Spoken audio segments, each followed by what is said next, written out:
네, 안녕하세요. 오늘은 YN 고전 읽기 학원에서 이루어지고 있는 첨삭하고 퇴고에 대한 말씀을 좀 드리려고 합니다.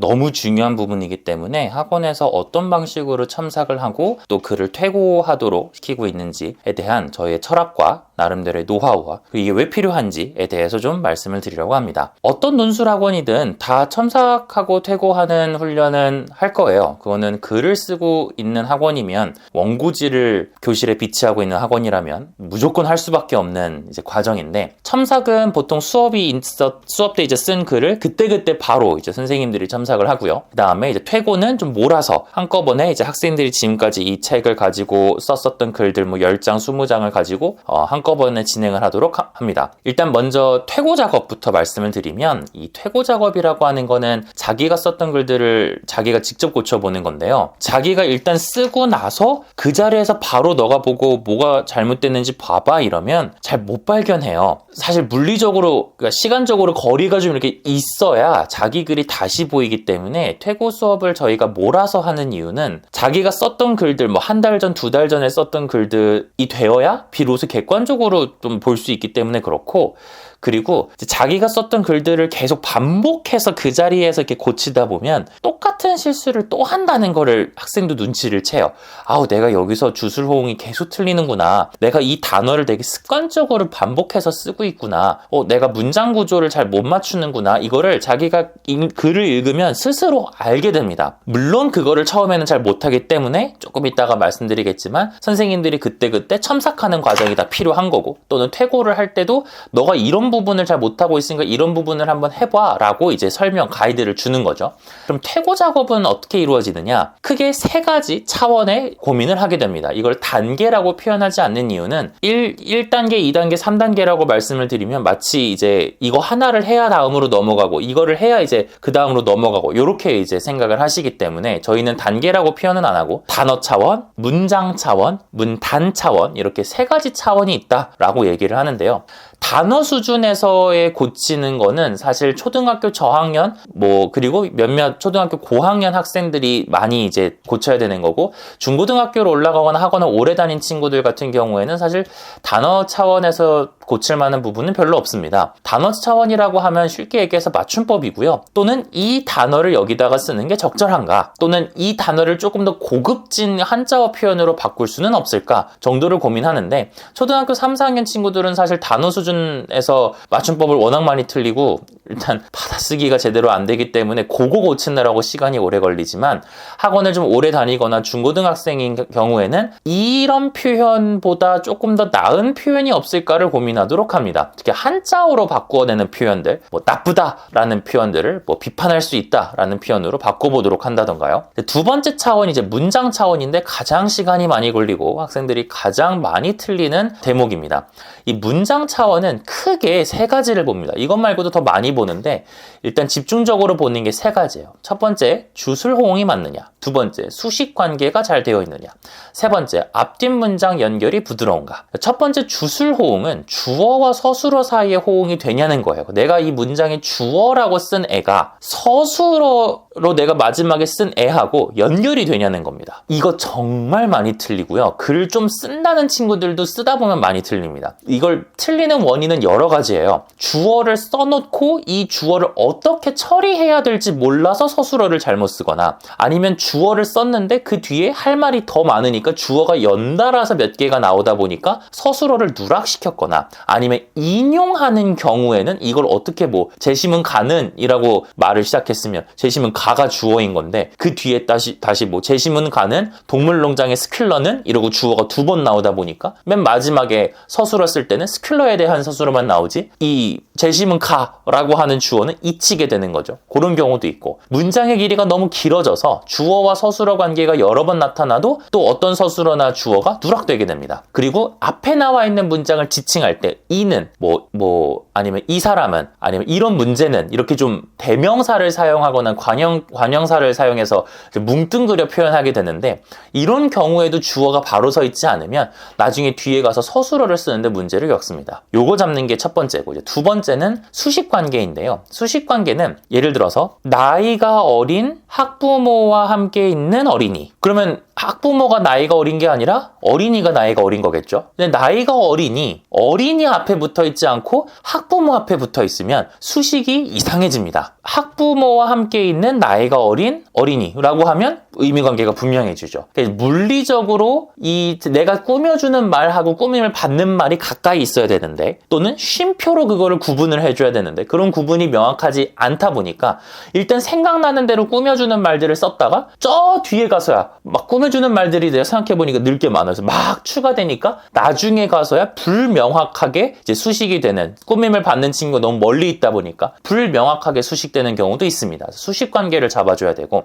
세 번째로는 문장 사이의 연결이 매끄러운가인데, 이거는 요약을 할 때 아이들이 요 페이지에서 중요한 내용 발췌해다가 한 문장 쓰고, 그 다음 페이지에서 중요한 문장 빼다가 그 다음에 쓰고, 이러다 보니까 문장 한 문장은 오류가 없을지라도 그 문장들을 합쳐 놓으면 글이 안 돼요. 그냥 1번, 2번, 3번 이렇게 필기해 놓은 문장처럼 보입니다. 그거를 부드럽게 연결시켜야 되는데, 그 연결이 그냥 거기 앞에다가 그래서 하지만 왜냐하면 뭐 예를 들어 뭐 그럼에도 불구하고 이런 연결어구를 넣어준다고 해결되는 게 아니잖아요. 왜냐면 예를 들어라는 말로 내가 그 문장을 시작했으면 그 문장하고 그 앞에 문장 사이의 관계를 일단 알고 있어야 되는 거죠.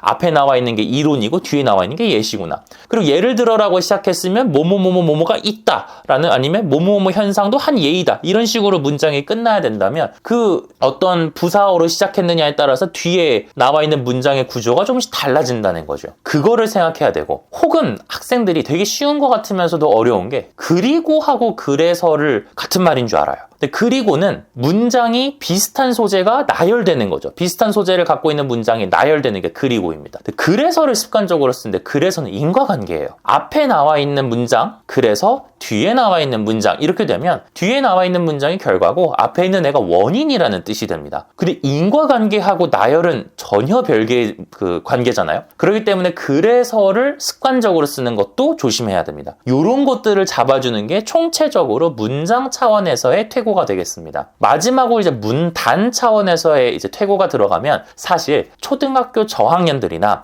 학원을 오래 다니지 않아서 아직 글쓰기가 서투른 초등학교 고학년 정도는 문단 차원에서 사고하는 게 어려워요. 애초에 문단을 나눠야 된다는 생각조차 없고, 문단이 뭐에 따라서 나뉘는가에 대한 사고도 없습니다. 글을 좀 쓴다는 친구들이 사실 이제는 문단 차원의 나눔을 생각하게 되는데, 이 문단 차원은 왜 어렵냐면 동시에 여러 가지를 종합적으로 고려해야 돼서 그래요. 단순히 이 단어가 틀렸네? 아니면 뭐 이 문장은 주술호응이 안 맞네? 요것만 보는 게 아니라, 내가 이 문단을 왜 넣었지? 내가 어떤 주장에 대한 뒷받침 문장으로서 이 문단을 넣었나? 이 문단의 소재가 뭐지? 소재가 여러 개이려면 그 소재를 묶어야 될 만한 이유가 있어야 되고, 만약에 이 소재들을 통합할 수 있는 상위의 단어가 없다면 그럼 분리시켜야 돼요. 문단을. 그럼 문단을 분리시키면 한 문단 한 문단이 다 독립된 문단이면 그 문단 안에서의 구조도 짜여져 있어야 되고요. 그리고 그 문단이 하나의 소재를 갖고 있어서 독립을 했다면, 내가 애초에 그럼 그 문단을 왜 독립시켰지? 내가 무슨 말을 하려고 했지?까지 생각을 해야 돼요. 그래서 문단 차원으로 고민을 한다는 거는, 그래서 이 문단을 나눌지 말지를 고민한다는 거는 애초에 내가 이 글 전체를 통해서 무슨 말을 하려고 했길래 이 문단에게 무슨 역할을 부여했지를 고민해야 되기 때문에 굉장히 까다롭습니다. 물론 학생들한테 얘기할 때는 누락된 설명이 있으면 추가해라, 중복되거나 불필요한 문장이 있으면 삭제해라, 문단이 나눔이 되어 있지 않으면 문단을 나누고 소재를 기준으로 문단을 나눠라 같은 가이드를 주지만, 이 문단을 하나를 독립시켰을 때 그러면 전에는 이제 여러 개로 이렇게 합쳐져 있었던 불분명한 덩어리가 이제 좀 구조를 갖춰서 떨어졌으니, 그럼 이 문단에 뭔가 불완전한 측면이 있을 거 아니에요? 그걸 추가하란 얘기고, 그 다음에 그렇게 추가됐지만 애초에 이걸 내가 문단을 나누려고 생각을 못하고 그냥 쓴 거에서 이렇게 물리적으로 나눈 거기 때문에 중간에 전체와 호응하지 않는 그 문단에서만큼은 어울리지 않는 문장이 있을 거란 말이에요. 그냥 지워버려라 라는 거죠. 그렇게 해서 문단 차원을 생각할 수 있습니다. 자, 그러면 이런 퇴고 작업은 평소에 이루어지지 않느냐? 평소에 학생들이 매주 와서 글을 쓰고 나면 그 글에 대한 첨삭 작업이 들어갑니다. 우리 학원에서는 이 첨삭 작업을 마찬가지로 문장 차원과 단어 차원에서 주로 들어가게 되는데, 문단 차원은 글을 좀 쓰는 친구들한테 이제 해주고요. 그런 첨삭이 들어갈 할 때 가끔 그런 애로사항을 말씀하시는 부모님들이 계세요. 다른 학원에서는, 아니면 전에 다녔던 학원에서는 막 애들이 글을 쓰면 빨간 펜으로 막 이렇게 밑줄 쳐주고 동그라미 쳐주고 몇 회 어떻게 썼습니다, 이런 걸 잔뜩 해줬는데, 뭐 여기 학원 보내왔더니 그런 표시 하나도 없고 그냥 애가 쓴 글 하나만 딸랑 온다, 이거 제대로 첨삭하고 있는 건 맞느냐, 뭐 이런 질문들을 많이 종종 이제 해주시는데, 몇 가지 말씀을 드리면, 그렇게 빨간색으로 막 표시하는 것이 보기에는 좋습니다. 어떤 느낌이냐면요, 되게 공부를 잘하는 모범생의 필기를 보는 것 같은 느낌이에요. 근데 제가 보기에 좋다라고 하는 거는 학부모님들의 시선에서 얘가 뭔가 공부를 했다라는 느낌을 받는다는 뜻이지, 얘가 실제로 그렇게 표시를 빨간색으로 많이 해줬을 때 얘한테 학습 효과가 얼마나 있느냐는 저희 학원이 좀 다르게 생각을 합니다. 물론 첨삭이 아예 들어가지 않는 것보다는 그렇게 첨삭이 들어가는 것이 100배는 낫습니다. 그러나 특히 초등학교 저학년이나 글을 많이 써보지 않은 친구들 같은 경우에는요, 그렇게 빨간색으로 표시하려고 그러면요, 글 전체를 다 번복시켜야 돼요. 왜냐면 단어 하나를 틀렸거나 뭐 문장에서 주술호응에 틀렸거나 이 정도가 아니라 아예 문장 자체가 다 어그러져가지고 새로 써야 됩니다. 그렇게 표시를 하면요, 그 표시는 지워지지도 않고 남아있죠. 학생이 돌아가서 자신의 글을 지우고 새로 쓸 때 방해가 돼요. 정말로 방해가 돼요. 특히 이제 어린 아이들은 어차피 몇 줄 쓰지 않는데 거기에 그렇게 막 표시가 돼 있으면 다시 쓸 때 방해가 됩니다. 아예 새로운 종이에 새로 쓸 게 아니면 그 방법은 그래서 저희가 지양하고 있어요. 그리고 지금 당장은 이제 빨간색으로 표시를 해놨으니까 내가 여기가 틀렸네 이러고 가지만, 아니 어차피 지금 자리로 돌아가가지고 그거 새로 써봐야 되잖아요. 자기가 그 빨간색 보고 내가 이렇게 틀렸구나 하고 집에 가는 게 아니라 그 새로 써봐야 될 거 아니에요. 새로 써봐야 되는데 내가 이렇게 뭐 다 지우고 뭐 어찌저찌 방해받지만 글을 좀 썼어. 한 2-3주 지나면요, 내가 지금 쓴 글이 요게 틀렸다는 건지, 이 설명하고 지금 내가 쓴 글하고 내용이 안 맞는데? 하고 헷갈려요. 이게 한 2-3달만 지난 글도 보면 첨삭된 내용하고 자기가 쓴 내용이 달라가지고 고민이 헷갈리듯이, 지워지지 않는 흔적으로 뭔가를 고치게 하는 게 사실 썩 좋은 방법은 아닙니다. 두 번째는 제가 방금도 말씀드렸듯이 빨간 펜으로 하게 되면 문장을 새로 쓸 때 굉장히 불편해요. 그래서 오히려 저희가 첨삭된 글들의 첨삭의 흔적은 원본을 받아서, 나중에 이제 스캔된 거 말고 학생이 쓴 원본을 받으면 얘가 몇 번을 지우고 새로 썼다는 흔적이 여실히 보일 거예요. 그리고 그 밑에 글은 이렇게 썼는데 한 줄 띄고 2-3줄이 또 써있고, 한 줄 띄고 2-3줄이 또 써있고, 이렇게 문단이 구조적으로 잘 짜이지 않은 채 이렇게 쭉 나열되어 있는 경우를 보실 수도 있어요. 그 경우는 이 글 안에서 추가돼야 될 부분을 계속 새로 쓰게 만든 거예요. 그럼 뭐 다 지울 수는 없으니까 여기다가 쓰고 여기다가 이제 올 내용입니다 이렇게 표시해라 라고 해서 화살표를 계속 끌어당겨서 표시하도록 만든 거예요. 그렇게 하면 빨간색으로 표시하는 걸로 했다가는, 그렇게 해야 되면 되게 지저분해지기 때문에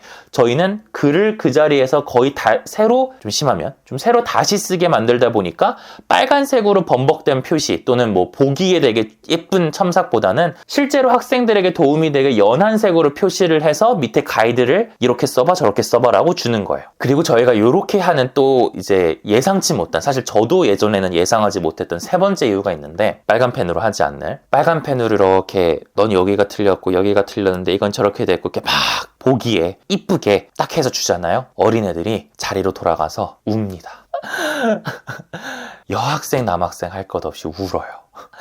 이게 자기 글이 이렇게 됐다는 게 약간 만신창이가 됐다고 느끼는지 충분히 그럴만해요. 충분히 속상할 만하고 매우 의기소침해져서 이렇게 글을 가만히 놓고 자세히 보면 눈시울이 붉어져 있거나 울어요. 엎드려서 울기도 하고. 중학생들도 그래요. 중학생들 안 그럴 것 같죠? 중학교 1학년 애들도 울어요. 그러다 보니까 얘네들이 자기가 어쨌든 못 썼든 잘 썼든 시간을 들여서 공들여서 쓴 작품이랄 것까지는 없지만 성과물이잖아요. 그 성과물이 자신이 보는 앞에서 그렇게 빨간색으로 표시되는 게 약간 난도질 당했다고 느끼나 봐요. 그래서 저는 이거 조삼모사긴 한데 어차피 똑같은 거 지적해주긴 하는데, 연한색 연필로 이렇게 해주면서 얘 옆에다가 앉혀놓고 이 부분은 이렇게 고쳐보고 저건 저 부분으로 고쳐보고 이렇게 해봐 하고 연하게 표시해주면 학생들이 돌아가서 그 부분을 지우면서 새로 쓰잖아요. 그러니까 자기가 뭔가 틀려서 잘못했다는 흔적은 없어지지만 거기에 자기가 더 나은 글들을 계속 입히잖아요.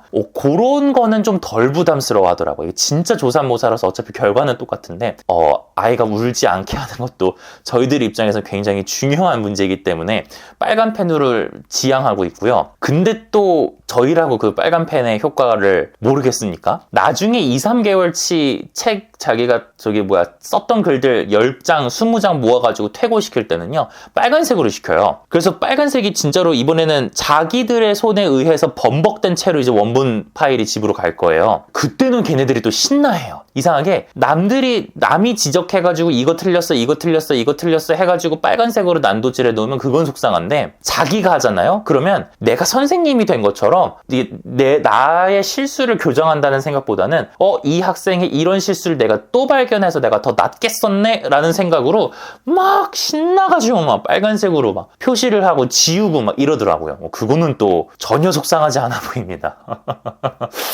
그래서 그때는 또 집으로 결과적으로 갔을 때는 그렇게 빨간색으로 고쳐진 것들이 갑니다. 그래서 가끔 두 종류의 이제 어떤 문의사항이 들어오는 경우가 있는데, 아이가 이제 글을 써가지고 매주 올라오는데 뭐 첨삭된 흔적이 하나도 없어요 라고 이제 오시는 경우가 있는데, 그거는 경우는 사실 저희는 매우 이제 쉬운 난이도의 문의사항입니다. 나중에 원본을 받아보시면 지웠던 흔적들이 다 보일 거고, 그리고 아마 원본에서 지웠던 흔적들을 발견할 수 없다면 퇴고 작업 때 학생 스스로 빨간 펜으로 다 고쳐도록 만들기 때문에 현장 수업에서는 가이드라인을 줘서 애가 글을 새로 쓰게 만드는데 초점을 맞추고, 나중에 퇴고 수업할 때는 학생들이 쓴 글을 자기가 다시 고쳐봐서 완성시키는 데 목적을 준다. 그러니까 학생들이 매주 수업하는 글에는 빨간색 표시가 없는 게 당연하다. 그거는 쉬운 문의사항입니다. 두 번째 문의사항이 저희 입장에서 조금 더 곤란한데, 어차피 첨삭 선생님들이 다 해주시잖아요. 애가 퇴고해봤자 효과가 있겠어요? 책도 다 끝났고 책도 다 읽었다는데 퇴고 수업 바쁘니까 하루 쉬어도 되죠? 이런 분들이 계십니다. 더 곤란합니다.